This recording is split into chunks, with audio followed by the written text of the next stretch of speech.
So I did get around to finishing the animation from the last video, and it was on stream on Tuesday, and we talked about kind of the motion in the animation, or the gesture I was drawing. The last couple frames of a gesture tends to be where you see that arc develop. You see the end of that trajectory. And in those moments, I had an opportunity to determine where that hand was going. Like, what is that action of pressing the nozzle on an aftershave bottle?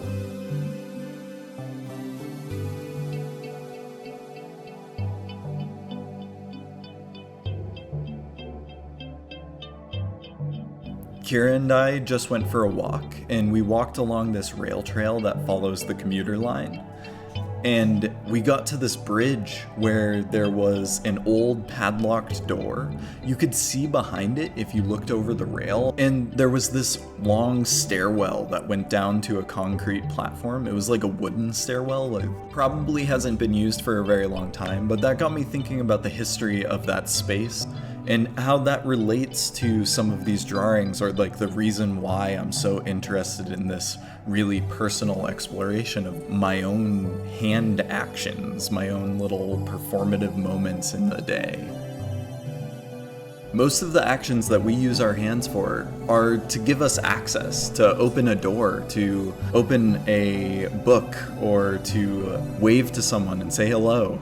It's often the introduction, the growth of our personal identity happens with these hands attached to us. And when I'm drawing them or animating them, I am trying to pick one of these facets, one of these qualities of a hand to represent.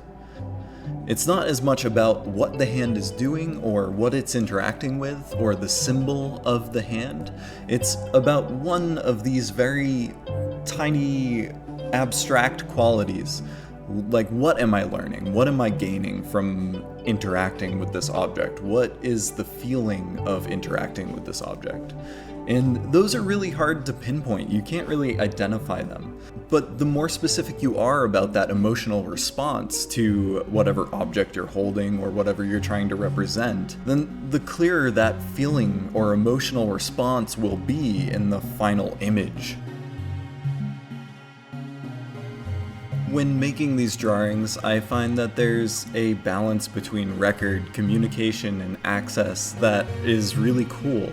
The idea that I can use different media to represent this interaction with my hand, which in itself requires a hand action. It requires me applying force to a piece of paper with some type of media.